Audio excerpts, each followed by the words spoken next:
Is the International Space Station falling apart? Leaks are back, raising new questions about how much longer the aging outpost can hold. What does this mean? SpaceX may be changing Starship's heat shield design, and if Jared Isaacman had become NASA administrator, we might have been one step closer to a golden age of science and discovery. And nuclear engines. My name is Felix, welcome to What About It, let's dive right in. Today's first topic is about problem solving at 28,000 km per hour. The ISS is in trouble. The International Space Station is one of, maybe even the most iconic project in spaceflight for the past 50 years. It symbolizes international cooperation and the will to conquer low Earth orbit and make it habitable. So much for the emotional intro, but what's so special about the ISS? This colossal structure, spanning 109 meters, roughly the length of a football field, weighs an astonishing 420,000 kilograms. Assembled over 13 years, it's a global collaboration involving 15 nations with a construction cost exceeding $150 billion, making it the most expensive single object ever built by humankind. The ISS orbits roughly 400 kilometers above Earth, completing 16 orbits daily, witnessing a sunrise every 90 minutes. Its habitable volume of 915 cubic meters houses up to 7 astronauts on average who conduct groundbreaking experiments in microgravity, from growing crystals to studying human physiology. As a fun fact, during Space Shuttle Endeavour's STS-127 mission in July 2009, it housed a crew of 13 astronauts for 10 days straight. Powered by 8 massive solar arrays generating 84 kilowatts, the ISS supports over 2.3 million lines of computer code running its systems. It's equipped with 52 computers and recycles 90% of its water, a feat critical for sustainability. Since 2000, it's hosted 273 people from 21 countries, cementing its role as humanity's foothold in space. The ISS proves we can live beyond Earth. But the station is aging. For the past few years, the ISS has been the subject of a little-known concern. Its safety rating is rapidly going down. NASA and Axiom Space have postponed the Axiom 4 launch to the ISS due to a new pressure anomaly discovered in the aging Zvezda service module's transfer tunnel. Russian cosmonauts recently inspected interior surfaces and sealed suspect areas. Did you know that this module, in orbit since 2000, has consistently leaked atmosphere since 2019? This is not a new development in the ISS story. Those leaks were traced to microscopic cracks in internal welds and tunnel walls. They were mostly focused in the Zvezda transfer tunnel, and at times nearly 1.8 kilograms of air were leaking per day. And how do they keep the air in? With onboard repairs and by sealing the transfer tunnel when not in use. Basically, with glue and by shutting the door. The leak rate is measured in kilograms because that is how much mass of the atmosphere needs to be replaced to maintain equal cabin pressure. It was at its worst in April of 2024. By comparison, around half a kilo of air loss per day is manageable, not 1.8. Russia attributes the cracks to vibration-driven metal fatigue, while NASA points to a combination of pressure stress, weld integrity, metal aging, and cumulative environmental exposure. In plain English, it's old, and space is a demanding environment. The ISS is under constant stress because space is not as calm as it looks. Each time a spacecraft docks or undocks, it bumps the station at about 15 to 20 centimeters per second, delivering around 1,000 kilogram meters per second of momentum. Now, what's 1,000 kilogram meters per second of momentum? A real-world example would be a person weighing 80 kilos bumping into a wall at 12.5 meters per second or 45 kilometers per hour. Ouch. With 20 to 30 people bumping into the ISS each year, dockings each year, these small impacts slowly add up over time. Every time, parts like Zvezda's docking tunnel feel the pressure and slowly wear down. Even small things keep flexing the station. Thruster burns can push with hundreds of thousands of kilogram meters per second of force during reboosts. These orbital boosts needed to keep the ISS at altitude occur roughly once a month. 12 per year, 120 in 10 years, and so on. Crew movement is much smaller, only a few kilogram-meters per second, but it happens constantly. After 24 years, all of these small forces have slowly added up. The ISS is floating in space. That's what that means. That is why areas like Zvezda's transfer tunnel are leaking. Earlier leaks, like the 2018 Soyuz module, were swiftly patched with tape and epoxy glue. It was about 2 millimeters wide and was likely drilled by mistake pre-launch. But unlike those one-off fixes, the Zvezda leaks are chronic structural challenges requiring long-term mitigation. That includes closing off hatch access during periods of inactivity and continuous monitoring. With Axiom 4 delayed until no earlier than this Thursday, June 19th, NASA and Roscosmos are using this time to assess what else needs to be done. The 5 core modules for the station, Zarya, Unity, Zvezda, Destiny and Quest, are all between 24 and 26 years old at this point. Most of the modules on the station are rated at 15 to 20 year lifespans. So they are all past their rated lifespan. Thermal cycling is also a large contributor to wear and tear as the modules expand and contract with the extreme temperature changes in space. For example, the ISS completes 16 orbits a day. That is 5,800 thermal cycles per year and 145,000 over 25 years. Not good for the structure. Every physical movement of the station, from Canadarm movements to docking procedures and solar panel deployments, degrades the structure little by little. It's another reason why you see astronauts on spacewalks. They are keeping it all together. Aluminum fatigue happens when metal is repeatedly flexed over time. With each cycle of tiny stresses, the metal structure slowly hardens, becoming more brittle and prone to cracking. And once those cracks begin to form, they tend to spread. The problem isn't just the size of the cracks, but the way they concentrate forces at their tips, accelerating further crack growth with each new cycle. Multiple cracks have now been found inside Zvezda. And unlike many other systems aboard the ISS, there is no built-in fault tolerance for pressure vessel cracking. These structures were never designed to operate with cracks of any size. If one of them were to propagate suddenly, the outcome could range from a slow leak that gives crews time to respond to a full depressurization event in less than a minute with no warning at all. The problem is that there is not much to be done. The ISS is running out of time. Decisions are based on limited options. New private space stations from the likes of Axiom, Blue Origin or VAST can't come soon enough. But if it succeeds, there is one rocket capable of catapulting us into a new age of space stations. Starship updates. Have you noticed the Starships rolling out at Starbase lately? Random tile arrangements, no flaps, and a week of mysterious activity at Massey's. Ship 37 looks like it forgot to get dressed before spending a week rehabbing or testing at Massey's. Ships 36, 37 and 38 are the final ships of Block 2, and Ship 38 has been visible more often recently in its centered position on the back row of Mega Bay 2. Elon Musk made an interesting comment before Flight 9, and its context is very relevant going forward. He said it was a tiles mission, and that one of the key goals was testing how the heat tiles held up. Tiles mission. Yeah.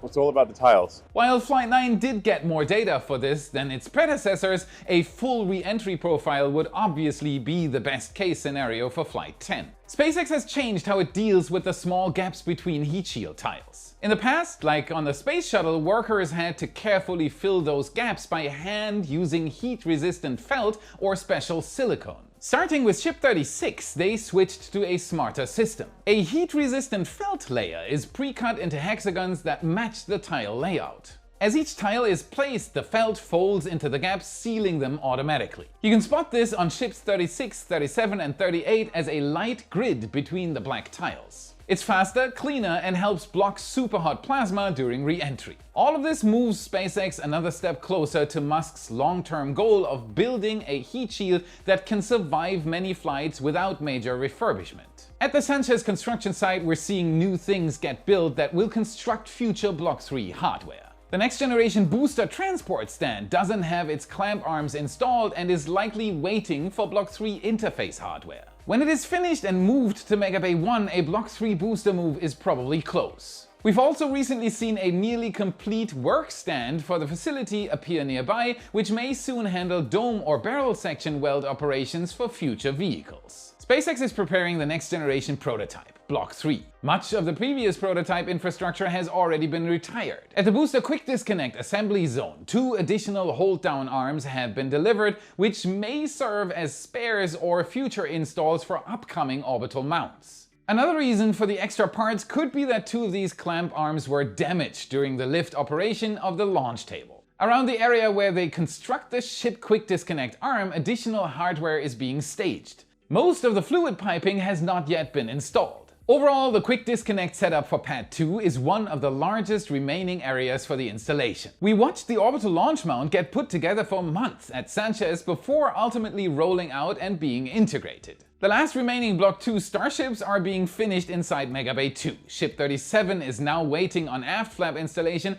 and hopefully getting dressed with more heat tiles. Ships 36 and 38 are nearby and also fully staged. Also, we've noticed something in the front right corner of Megabay 2. What do you think is this? A swimming pool? Maybe V3 Starship parts under a plastic tarp? We've seen parts outside of the Megabay likely for a platform around a turntable, so could those eventually find their way here? Over in Megabay 1, the Block 3 flow is fully active and getting busier by the day. Teams are steadily replacing all of the hardware used to build Block 2 boosters with equipment for Block 3. There are 2 booster workstations online, and the southwest one now has the updated clamps for Block 3. That means there are now places for at least 2 Block 3 stages to be worked on in Megabay 1. And pretty soon all 6 work spots in there will likely be building the new version of the booster. This is our first look at Booster 18 in the Megabay. It contains a taller liquid oxygen tank unique to Block 3, and it looks to be 19 rings tall. Outside the building, a new white structure is under construction that will likely eventually serve as a dedicated header tank installation station.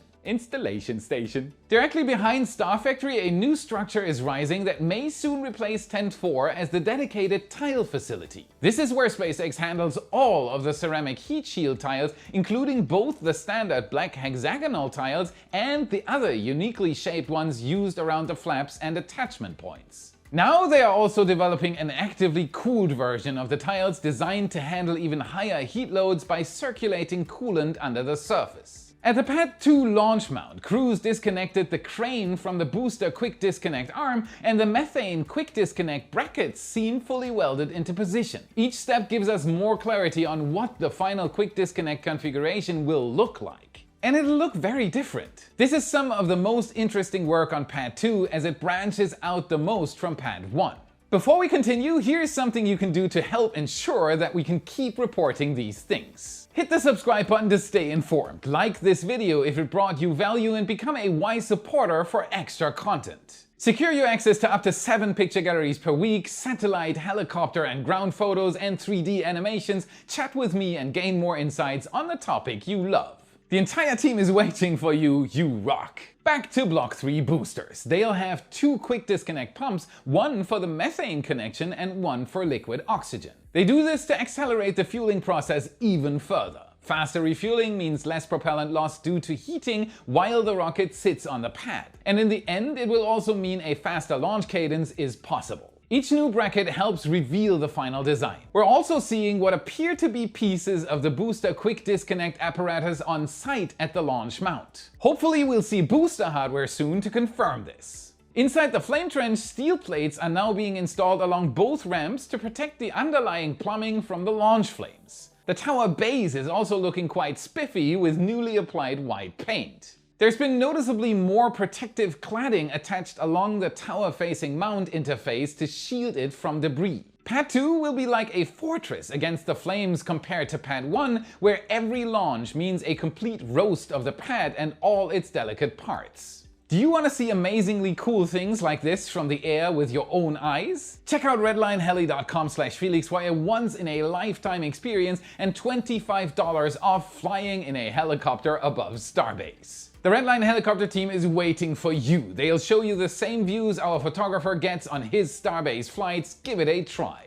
Now, this next one is a bit sad. Be strong. However, it shows how important good leadership actually is. Jared Isaacman may no longer be in the running for NASA administrator, but a new interview reveals the bold plans he had envisioned for NASA's future. In short, they were going to be epic. Back in December, Jared Isaacman was unexpectedly nominated by President Trump to serve as NASA administrator. If confirmed, he would have brought a very different kind of leadership to the agency. This was going to be shaped by his background as the billionaire founder of Shift 4, his role flying private missions with SpaceX, and his work leading the Polaris program. Now, in a recent interview, he admitted that in addition to sweeping changes, he also planned to seek goodwill by donating his entire yearly salary of $221,500 as NASA administrator to Space Camp at the US Space and Rocket Center in Huntsville, Alabama. This would have been used for scholarships to inspire the next generation of explorers. His stated goal was to bring what he called a new golden age of science and discovery to the agency, and to build on the momentum already created by NASA's growing partnerships with commercial space. Isaacman laid out an ambitious plan for NASA's future. He also wanted to speed up Artemis 2 drastically and even offered to pay for the mission himself to get the ball rolling again. His target for launch this December, vehicle on the pad late this summer. In addition to cutting through layers of bureaucracy at NASA to make the organization more mission-focused, Isaacman also wanted to get Crew Dragon certified to carry 7 astronauts instead of just 4. This was something that was built into the vehicle's original design. This would have enabled NASA to start sending payload specialists back up on missions where they could do their own experiments. At the core of Isaacman's entire vision for NASA was a full-scale push into nuclear electric propulsion, which he viewed as absolutely essential for long-term, sustainable human exploration of the solar system. Man, I don't even want to tell you this stuff anymore. Unlike chemical propulsion, which burns through large amounts of fuel, nuclear electric systems would use heat from a fission reactor to generate electricity, much like a terrestrial power plant. That electricity would then be used to power ion drives, accelerating propellant like xenon to create thrust. The major advantage is efficiency, requiring far less fuel and opening up more flexible launch windows to destinations like Mars. Isaacman wasn't thinking small. His plan would have skipped over incremental demonstrations and gone straight to launching a 100 kilowatt test vehicle equipped with cameras and sent somewhere meaningful in deep space. If successful, that would have been followed quickly by megawatt-class reactors within just 4 years, large enough to support human-rated spacecraft, move telescopes to Lagrange points, or enable entirely new mission architectures across the solar system. That would have been so great. In his words, the goal was to get America underway in space on nuclear power. Beyond the technical side, Isaacman also saw this as a way to help navigate NASA's political landscape. The long-term future of the space launch system is already facing questions. He proposed that NASA's field centers, particularly the Marshall Space Flight Center, could pivot their existing workforce and funding streams into building these nuclear spacecraft. This would have allowed key senators and states to continue supporting large, high-profile programs, but shift those resources toward technologies better suited for deep space exploration after canceling the SLS program. As Isaacman put it, if you give lawmakers another kind of bar to grab onto, they can get excited about what comes next. And instead of spending SLS-level budgets on expendable rockets, that same level of funding could be redirected toward building an entirely new fleet of nuclear-powered orbiters capable of transforming human spaceflight for decades to come. In the end, Isaacman's brief run for the job opened the door to a different kind of NASA. One that might have moved faster, worked even closer with private companies, and pushed for bigger missions in parallel. Alright, who else doesn't like that Isaacman didn't get a chance? In other news, SpaceX has now crossed another major milestone: 500 Falcon missions completed. Across both Falcon 9 and Falcon Heavy, the vehicle family has become one of the most frequently flown launch systems in history, and the pace is still accelerating. The first Falcon 9 mission launched back in June of 2010. flying from Cape Canaveral with a simple qualification flight. Since then, the system has evolved through multiple hardware upgrades, the introduction of reusability, and the addition of Falcon Heavy as the heavy lift variant. And even though it has flown for 15, almost half of those 500 launches were performed in just 2 years. 224 to be precise. Over time, Falcon has gone from a brand new rocket with no flight heritage to the backbone of global launch operations. Did you know that Falcon 9 flew on average every 3.26 days in the past 2 years? Compare that to any other rocket, if you even can.